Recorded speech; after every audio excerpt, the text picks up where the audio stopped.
Hey guys, this is DFD, aka Dark Frozen Deaths, back with another Kamihime project video. Now, a previous video I mentioned that I was going to start going over different Kamihime. I do plan on doing that, but there's going to be a few ground rules I have to set about this, especially considering that there is so many Kamihime in the game, so I really cannot go over full details of each one, so if I do know something about hard numbers where, say, I know how much a certain buff gives, or how much effect it'll have on your burst gauge or something like that, then I will go over that. But there is hundreds upon hundreds of Kamihime in the game, and that's just our version. However, I'm going a step further and actually doing that for Kamihime that haven't even come out. So there's that. And this will cover some Kamihime that you might have missed as well. So that said, it will have Kamihime that will still be in the special miracle ticket, but it's honestly your choice on if you want to get that thing. Because first off, it's 150 eyes. It is not easy to get 150 Dragonic eyes. It really isn't for any player. And then on top of that too, there's some stuff later on that will actually be more priority in my opinion. So getting 150 eyes is going to be like a bit of a pipe dream. But between that and the fact that this is going to be multi-part, so keep that in mind. I will try to go through some stuff as fast as I can, but still getting the key info that you kind of need out there. However, again, no hard numbers because if I do know it, I'll probably briefly mention it, but it's a lot of info to try and unpack if I go over hard numbers, and that's just for even the Origami Hime, and there's still SR and SSR. But anyways, I will be pointing some stuff out, and we'll be going down the list on this as well. Also, there is one Kamihime that will be on the SSR video, where we don't get her on the global version, but the Japanese side do, so she'll be on that miracle ticket, that special miracle ticket, but she won't be on our special miracle ticket. And there will be a R and a SR version as well. So it's like, there'll be some Kamihime that we don't get, but the Japanese version does, because, you know, we didn't get a crossover that they had. But anyways, starting off, I'm going with Nurgle, and she's Fire or Kamihime. She's pretty simple. It's just she'll deal damage, increase her double attack chances. She can put a small defense down, but it's still a defense down, and she can also nullify all damage she takes for one turn. So short, simple, to the point, but she's honestly not too bad, in my opinion, because of the fact that she can do debuffing and prevent herself from taking damage. Plus, she can speed herself up a little bit with the double attack increase, so there's that. And main reason I'm covering these are Kamihime anyways, because you still might use them for tower or something like that too, so keep that in mind. Now, Ignis is someone that everybody should get because tutorial forces you to pull her. But the thing with her is the fact that she's more damage focused, but she's not too good at it. She can boost her attack power, but at the cost of reducing her defense, meaning she'll take more damage. And then on top of that, she's dealing AoE damage, so she at least got that much in tower if you need it. But typically, if you're strong enough, you can just use your soul in order to do a lot of the easier stuff in tower. So there's that. Boreas is for wind, and her whole deal, at least this version, again, another character that will boost their attack at the cost of defense, but she's more of a raging nuker, dealing more damage and raging. Now, the thing with those type of skills, if you don't use it in raging, it still deals damage, but nowhere near as much. So, primarily, she's best suited for when raging mode's activated on an enemy, but other than that, she's kind of mediocre in my opinion.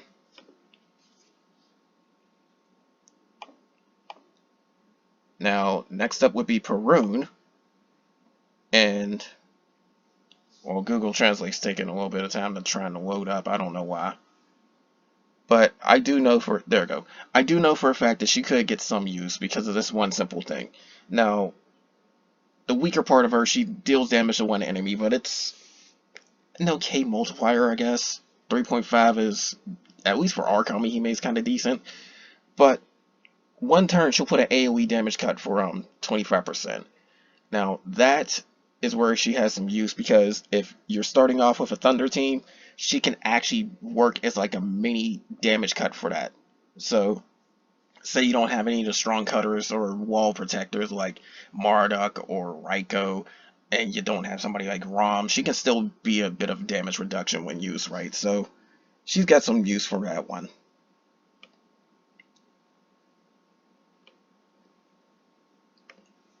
Now, also with Thunder is Indra, and they list her as a healer, but the way she heals is different. She restores her own HP and gives herself a defense buff, so she'll keep herself alive.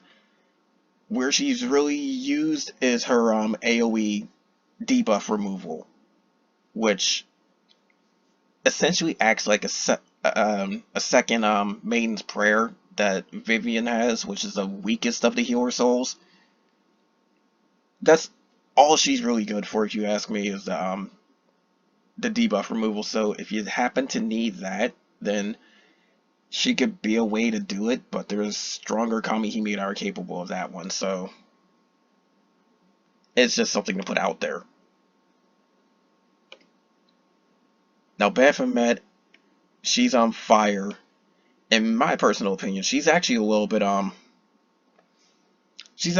more useful than the fire ones that we've gone over already. For starters, debuffs with attack down, but where she's a little bit better than Nurgle is that she increases her double attack probability and has energy drain added to it as well. So even if she doesn't double attack, she can still triple or single.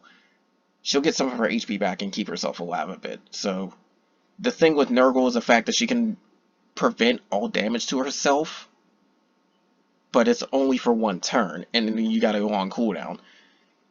In her case, she can heal herself a bit, keeping herself alive a little bit longer. It's energy drain isn't exactly that strong of a heal because you really got to combo a lot with it, but it can add up. So thankfully, it's always preferred to have at least some sort of heal, better than none. So there's that. Now Undine is for water, and I gotta give a little sad note about her, but I don't know why I couldn't translate. I gotta give a little sad note for her, but she's kind of infamous for what her scene is. If you play the 18 plus version, her scene involves something that was a bit quote unquote squicky for people, so it got remade. And if you ask me, it's still kind of squicky. It's just not. It's just not as squicky. I'm not going to reveal what that is, but some players do indeed know, so you can find out from them. But for players that are newer to the game, you're not going to see her old scene. You'd have to look it up. Now, as for what she does, she's a bit more damage focused, where she'll not only deal AoE damage, but her other skill will deal damage to an enemy and put drowning on them, which is damage over time. Typically, damage over time isn't all that great, but when you're starting off, it kind of is. It'll depend on where you're at in the game. And then there's a 4th tier soul, which is S-class, that deals some much more boosted damage over time. That's probably the one time it will be very, very relevant, other than a few fights where there's an enemy with some insanely high defense to the point where damage over time will be recommended. Now, the problem with that is the fight that's mainly in question is accessory quest rank 6 for Thunder, and Thunder is strong against water, so you're probably not using her for this. Also, it should be noted that damage over time ignores defense entirely. So you'll always be dealing damage with that unless they have like some sort of barrier or they're just flat out immune to all damage for that turn.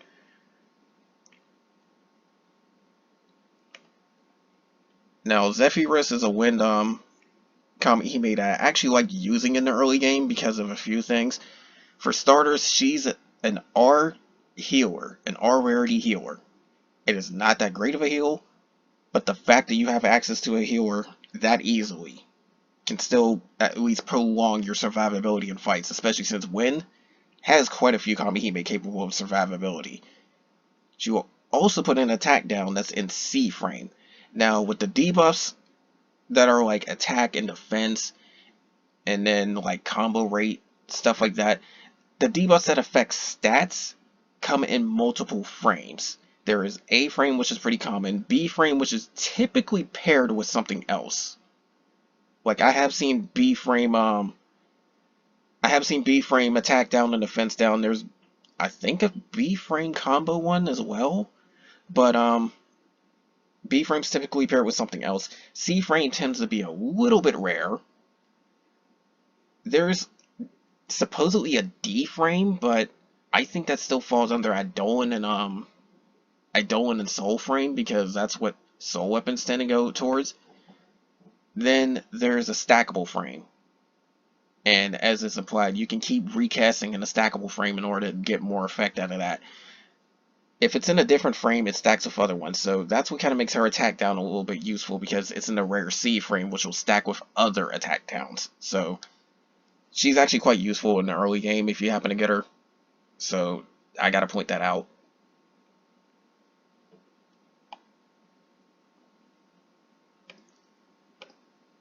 Now going for another water Kamihime, this is Rizalska. Or Rizalka, it's hard to pronounce her name. But what she does is capable of giving AoE Dizzy. And Dizzy is an interesting little debuff where when an enemy is affected by Dizzy, they just completely skip their turn. It's not guaranteed to happen every single turn they're under Dizzy, but it has a chance. More so, if you sit up and have Dizzy on an enemy, she will put an extended duration of Reflect and attention to herself, which is like pretty much attract.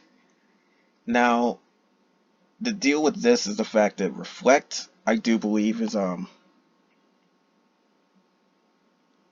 Reflect is either it will completely negate damage taken but send some back to enemies, or it is the one where you end up just taking some damage but it still sends it back. Either way, she's capable of sort of counterattacking, but it's not called counterattack. Counterattack is a completely different buff.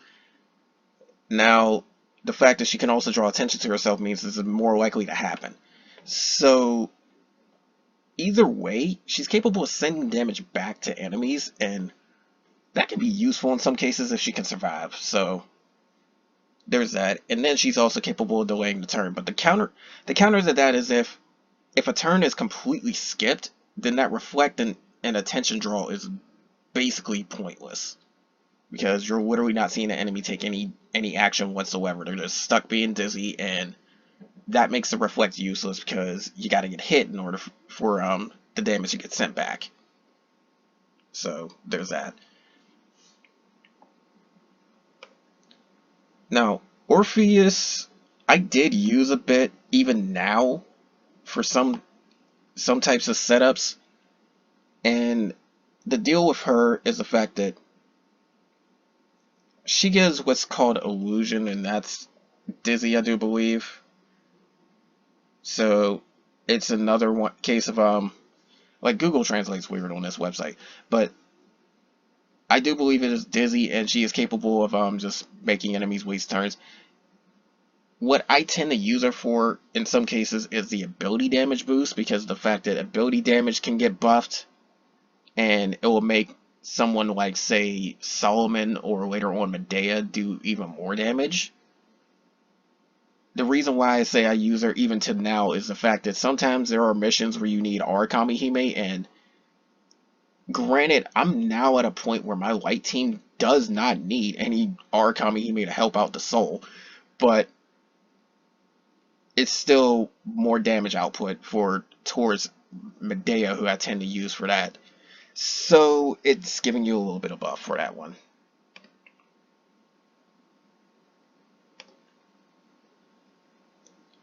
Now, Astaroth is darkness, and Dark or Kamihime, I have to say out the gate, they tend to focus more towards debuffs. In her case, she puts blind on an enemy while dealing dark damage, and then she can randomly damage enemies 3 times in a row.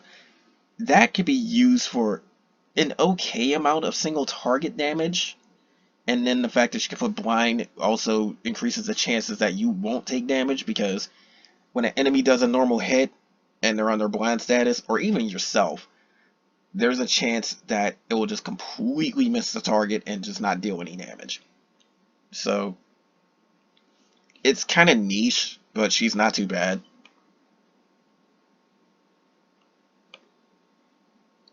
Now Urania is another light one, and she tends to get used on a few Hime teams I'd set up as well, mainly because of the attack down. It is A frame, but it also deals damage to an enemy. She will also protect herself from taking damage at any point, period, point blank. She will protect herself from taking damage. So that said, it is kind of useful on that one, where if you want her to just not get hit, just put that up and she will never take any damage. But it's usually to not take damage is last for 1 turn. I gotta point that out.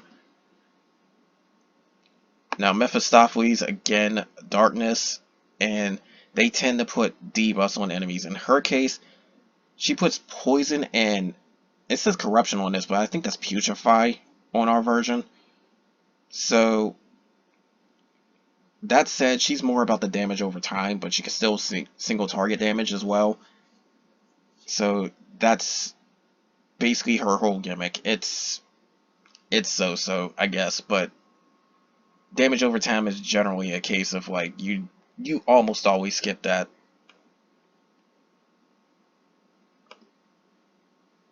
Now DK is how it's pronounced, not Dyke, but she's another light Origami he made I use on quite a few teams. She will deal a decent multiplier towards a single enemy for her first skill. The second skill will deal damage and also put an A-frame defense down. And again, like I gotta mention with the frames, A is pretty common, so there's that, but it's still the fact that she's capable of debuffing, which is why I had her on some of those teams.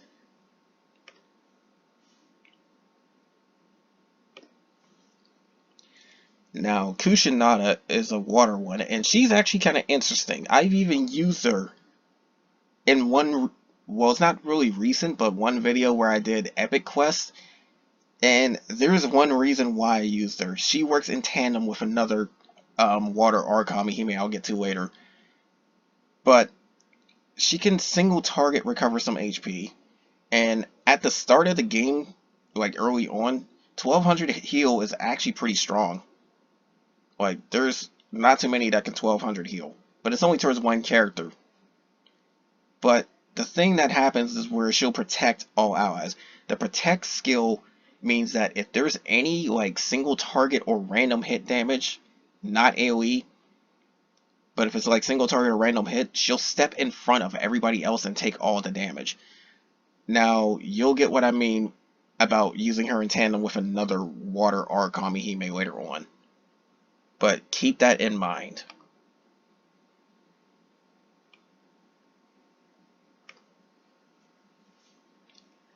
Hestia is fire, and she's another one of those disablers where her second skill, use it, she won't take any damage whatsoever. It's not like a cut. Like, the thing is, cut will prevent damage up to a certain point, but there's still ways to bypass it. Disable taking all damage means it just flats out misses, and it won't hurt her. But other than that, she's another one with the little single target multiplier. And again, 3 times multiplier doesn't seem like much, but quite frankly, it's pretty common for a lot of abilities. So, like 3 times multiplier, 4 times multiplier, for the weaker rarities is actually kind of strong. for the game in general was actually kind of strong because there's only select few that will get to higher multipliers like that for ability damage, so it's something to keep in mind. The counter to that is the fact that there's something called damage caps, where if you hit a certain number for damage, then all damage past that point will get reduced. So it's like a huge drop, like 90% of the damage past a certain point is just lost. So that's kind of what soft caps are basically. And you'll still have to face that issue regardless of who you use. It's just that some soft caps are more forgiving than others.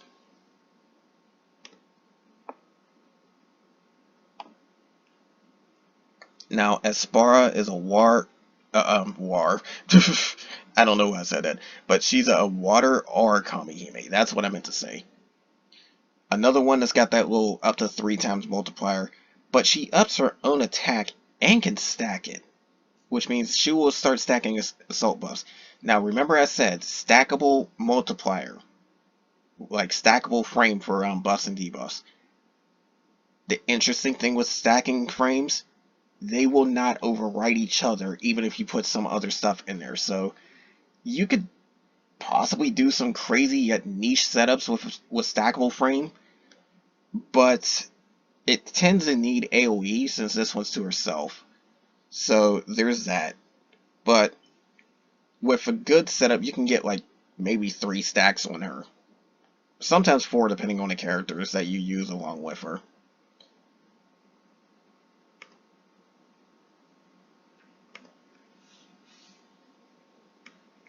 Now, Scold is another case if you might use her because of the simple fact that there are 2 interesting gimmicks with her. First off, she's a Thunder Kamihime.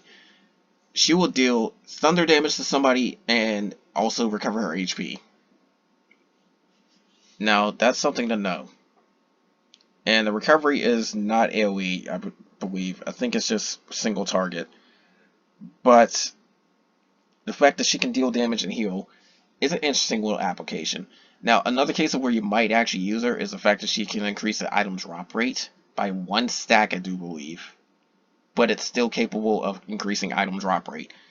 Now, it has to land on an enemy, of course, and item drop rate always has stackable frame. It goes up to 9. Now, I don't know exact numbers on that, nobody really does, but the more you stack it, the better the drop rate chance you'll get. It does not affect what's in the chest, it just affects the appearance chance of a chest. So, for instance, say you have a certain percentage chance of getting a gold chest, well, that gold chest appearance rate just got higher, but what's in the gold chest does not change. So that's something to know. And then some characters do run off a stackable off the stackable drop rate in order to actually like alter some of their skills or deal damage. So that's something to also keep in mind with those type of characters. One that easily comes to mind is Caspar because she runs off of that so much. And other characters that can up the drop rate, like it's called Snatch if you want to be technical, but other characters that can put more layers of that drop rate, that will help characters like Caspar. So keep that in mind.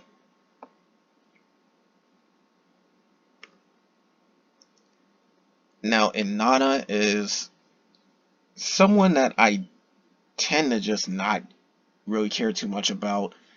She is light, and she can deal some ability damage, and even stack it up and deal an even stronger ability damage nuke. Because the thing is, with this ability damage stacker, you can keep putting it on yourself for as long as you want, but the minute you use a damage ability, it will get erased. So that's the trick with that. The defense down doesn't stack, however, as far as I remember. But she will do it at a risk. But if you sit back and just sit on her for a while, she can start stacking up more and more and more ability damage increases to actually start doing some really big damage.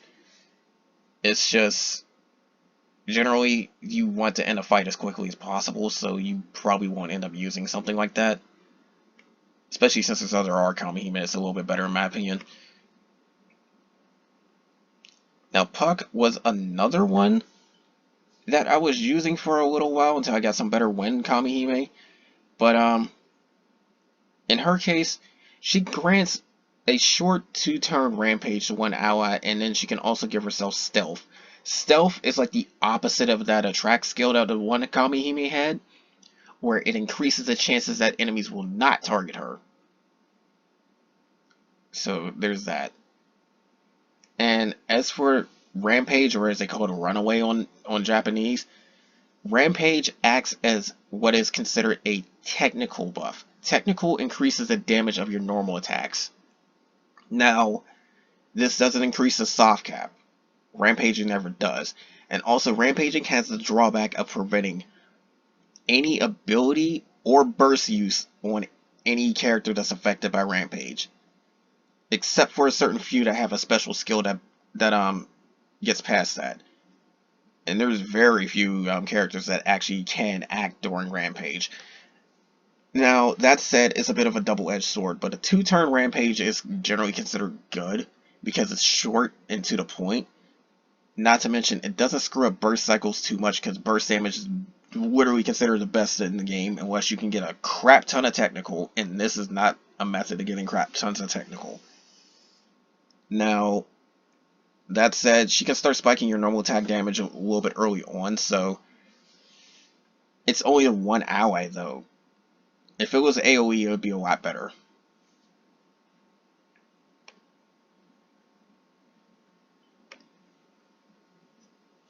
Now, Verathragna is Thunder. And remember what I said about burst damage being good? Well, she can do that. What her deal is that she will increase her burst gauge while dealing damage. And also, she will AoE increase the burst gauge that allies will get for 3 turns. Now, she's just speeding up how much burst damage you'll get, so it's not much, but the fact that it speeds up burst cycles is what makes her kind of good. Again, burst damage tends to be a lot better in almost every case. So the fact that you have an Kamihime that can speed you up for that is quite great, in fact.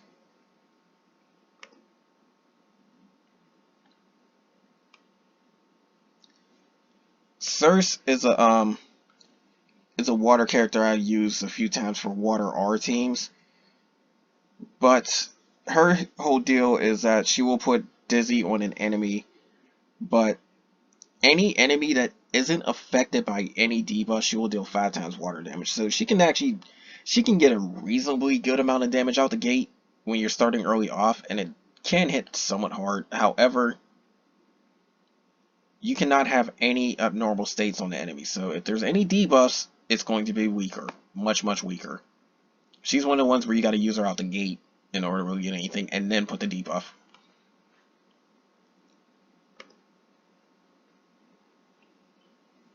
Now, I don't remember how to pronounce her name. Scafhatch or Scafhath, or I really don't know. I may be butchering the crap out of that. She's got some interesting effects that I've used before. Now, she will put defense down on an enemy while dealing damage, and defense down is definitely one of the more important debuffs to try and get your hands on because it will up your damage output quite a lot. If you can stack defense down from multiple frames, or in one frame in the case of some characters, but if you can stack defense down up to 50%, you're essentially dealing double damage. And 50% is the cap, but there's a method to overcapping defense, and it will counteract when an enemy puts defense up.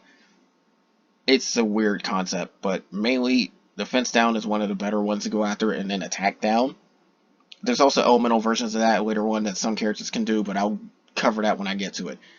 The other thing with her, remember how some characters before were capable of increasing their double attack chance? Well, she forces herself to do at least double attack. Because I do believe she can still triple attack while under this effect.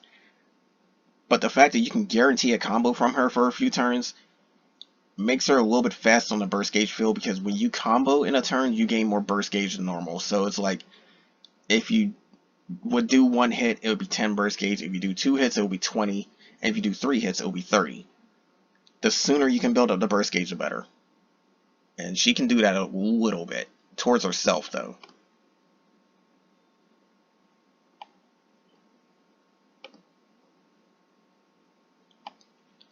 Now, Desbog is weird in the case of, like, she puts a certain special buff on herself. She's a fire Kamihime. She'll put a lucky buff on herself, and she can increase the damage she does with her single target hit with the lucky thing. Personally, I think lucky sort of works a little bit like Stinger, but I'm not entirely sure. But it can really spike her damage. And it's a random range, which is why I have to show this right here. It will normally deal like maybe upwards of 40,000 for her soft cap, which I briefly mentioned. I mean, not soft cap with her ability damage, but with the lucky hit, sometimes you can get upwards of 400,000, and that is a lot for an Kamihime. That's even a lot for an SR. And in some cases, even SSR can't even get 400,000. So, with some luck, it's really luck based.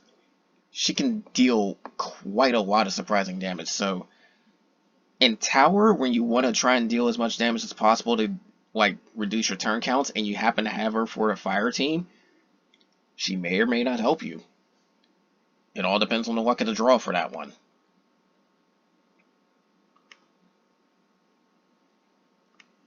Now, the Nurgle is one of the ones that was limited, I do believe. So you may or may not have her. But her deal is the fact that she increases her own attack power. Like this light version of Nurgle, I should say. Her deal is that she'll increase her attack power.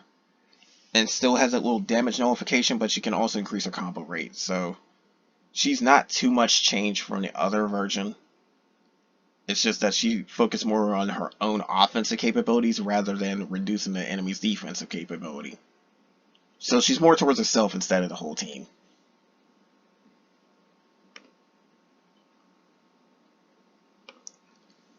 Now, I have no idea how to pronounce her name. It's Reginlev or something when it's properly translated. You know that's how Google Translate says Legion Rave. So that's why I say Google Translate isn't the best thing for this, but the Japanese wiki tends to have a lot more information than the English one most of the time. But in her case, she uses wind damage. She can single target wind damage or AoE. You take your pick between the two abilities, or use both if you want. That's all she really is, just ability damage.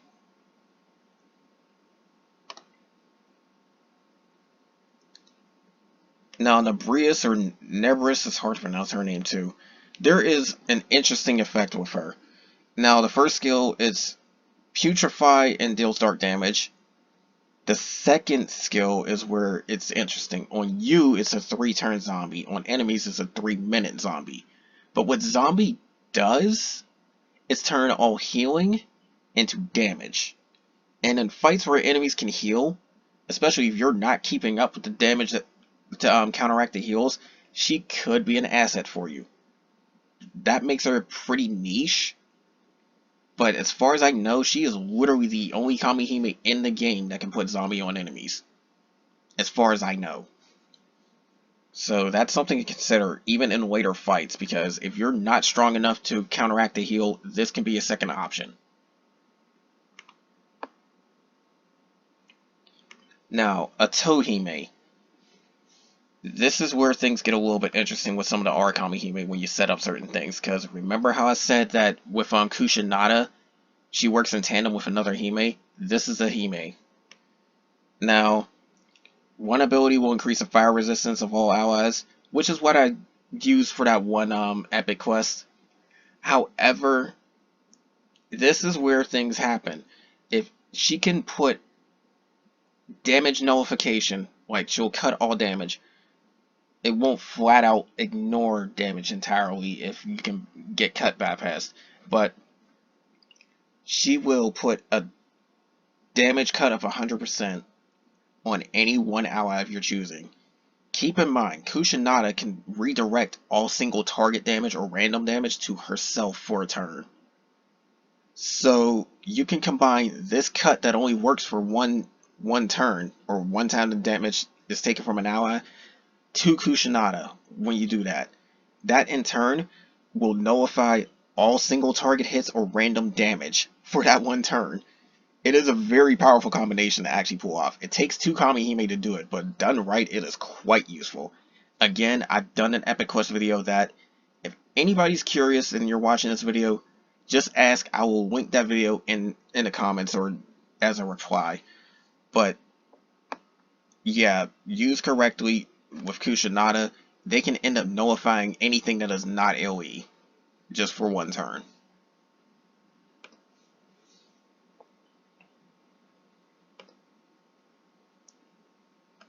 Now, Aurora is the one that I use a lot for light or Kamihime teams, and you'll see why in a second. She is buff focused. Period. She is buff focused. However, she puts attack up, which is assault, on all allies, and she also puts a combo rate buff on all allies. So, that said, she's there to up your damage output, especially with combos, because she'll increase your combo chances. That's actually pretty good. And then, she's actually got a good upkeep with the attack buff one, because it lasts for 3 turns, but has a cooldown of 5 from the time you cast it, so 60% of the time she can keep that up. That's something to consider.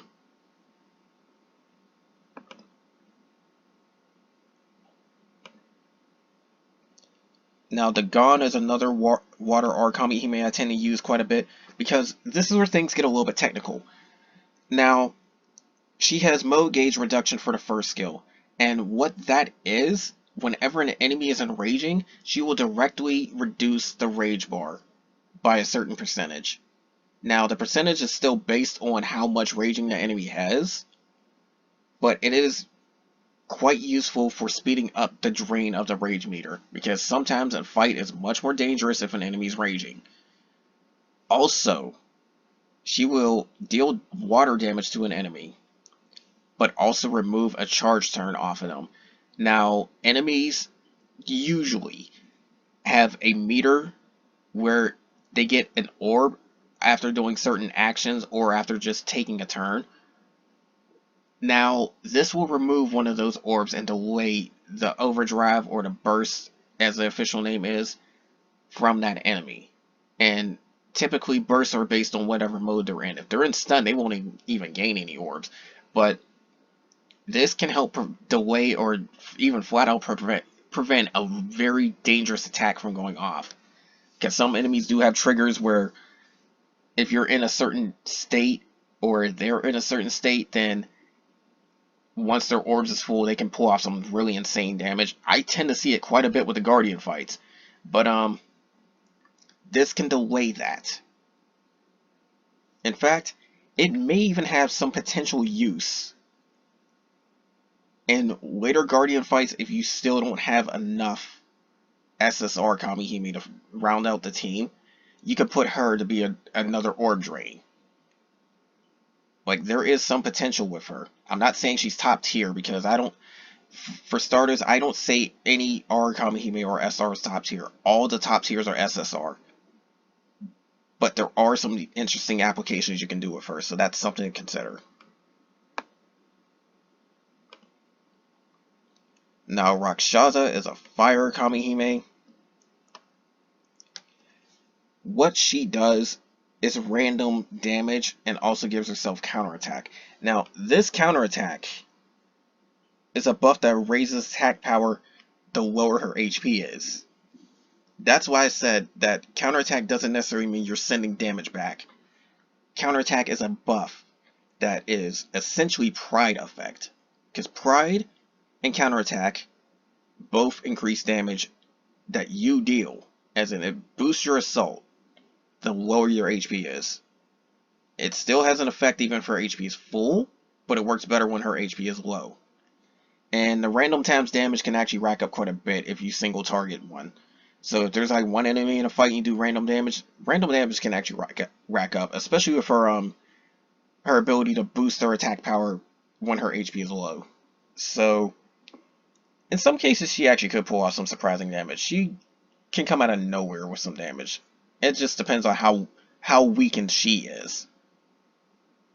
And keep in mind, that counterattack buff also applies to her when she bursts with her too. And our Kamihime typically don't get too much burst. Like, their burst multiplier is the lowest among any of the characters. But it can still beef up how much damage you do. Now, this one, Caspial. I tend to use both versions of, well, not both because there's more than two now, but I tend to use our Win version quite a bit for Win or Kamihime teams, and this is why. Okay, so stackable is considered D-frame, that's what they're talking about on here. But she can increase the defense of allies, and it is on par with an A-tier soul called Andromeda. It is a pretty beefy defense boost. Now, defense and damage cut are two different things. Damage cut directly reduces damage, while defense, it is like, it just increases your resistance towards damage. They do work in tandem with each other, but defense does not directly mean damage is completely cut, because defense works on top of the damage cut, if that makes sense, or the other way around. It sounds confusing, but it really is separate things that work together. A better way to put it is to say, if you have an attack that deals 1,000 damage and you have 50% defense cut, 50% defense up, then you will take 33% less damage from that attack. But if you have a damage cut of 25%, then you will take the 33% less damage, and then the cut will take the result and reduce it further, if that makes sense. This is an AoE defense up, and it's actually pretty big. I think it was close to 40%, so it's actually noticeable. And then she also can reduce the attack of an enemy with a debuff, and it is stackable. Now, it's said that it stacks up to 9 times, which is a maximum of 45%. You will probably not pull that off because you have to go through turns very, very quickly. Each stack lasts 3 minutes. So the more you can put off, the better. But because of the fact that she's stackable, attack down is why she actually has quite a bit of use for our Kamihime. And I'm going to go through a few more before I decide to end this video, because it is going on quite a long time. But Abzu, another water R Kamihime. I tend to use her for one reason and one reason alone on our teams, because there are some missions where you have to use our Kamihime. The reason I don't use her is because she'll deal a damage to an enemy is like a 2 to 3 times multiplier between that range. The reason I do use her is because of the regen. Because regen will not heal you as much as a direct heal. It's like on the same level as a drain. But when you combine all that, it actually can add up. So she'll give a 3-turn regen. It's pretty low, just 250 HP. Well, up to 250 because it's still based on percentages and all that, which Ascension works on.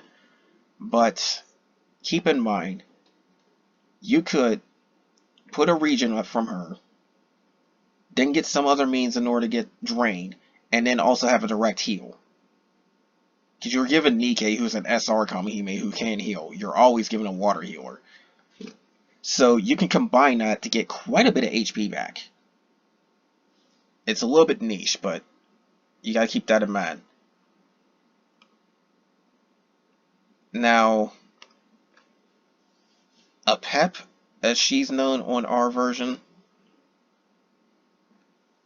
she gives basically a blind debuff, which is considered darkness on the Japanese side, which is confusing because there's a darkness element and a darkness debuff.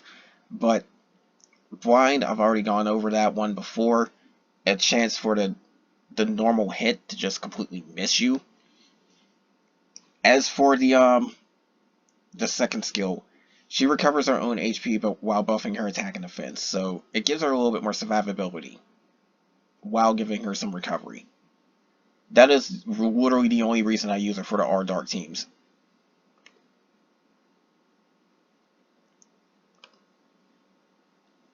Now, Perun is another limited one. And the thing with some of these limited Kamihime is the fact that they're like season based. Like, Nurgle was summer based. This one is Christmas based. So they will come back around, but generally from paid gotchas until we get a certain point. But she eliminates buffs from enemies. And also she has a darkness resistance buff for all allies. Now, what that means is that if an enemy has any sort of boosting effect, like attack boost or combo rate boost, or they have, even in some cases, like special things like, this is an extreme example that you'll probably never use her in, but Ophiel has a self buff that puts like 9 stacks of fish on her, and she is much stronger when she has those fish. Skills that remove buffs will just remove that outright, but it just removes the latest buff that's on an enemy. So keep that in mind. If you want to get rid of a defense increase, but the enemy put an attack buff on them first, you got to get rid of the attack buff before you can get rid of the defense buff. Now, as for her second skill, I said before that some things are elemental based. This is basically a damage cut towards darkness element. So it'll only reduce darkness damage by 25%. It will not reduce any other damage. So that's element specific.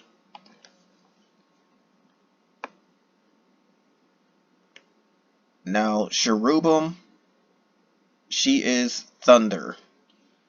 And this is a case of another Kamihime that can directly reduce the mode gauge, only she deals damage while doing it. So she will not only deal damage, but also reduce raging meter as well. Now, I didn't mention this earlier, but I do feel a need to mention this again. It only works for raging. If the enemy is not raging, it will not mode gauge reduce them. Also, another interesting thing is that she will spike her damage up against stun enemies, and on top of that, increase the duration stun. Stun has a specific duration of where it will last for a certain amount of damage you deal to the enemy.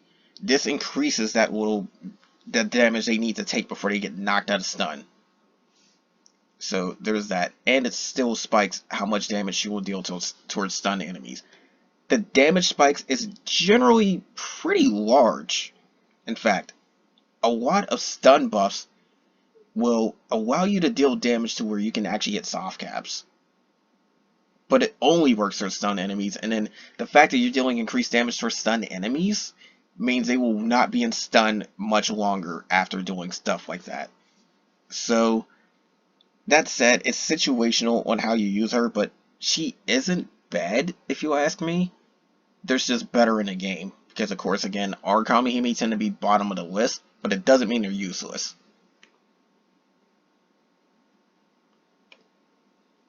And speaking of which, we have Zerul for fire. She will buff attack and defense in B frame, and also do 2 random hits on enemies. Now, generally, most buffs will be in like A frame, but the fact that she's B frame means that you can use her in tandem with somebody that buffs in A frame or C frame if you happen to find it, or even stackable. So that's something to keep in mind. So for instance, say you have a soul that buffs attack power in A frame, you get even more attack power buff in B frame with her, along with defense. So it can actually be quite useful. The Kamihime that tend to get used the most are the ones that can either buff, debuff, or heal.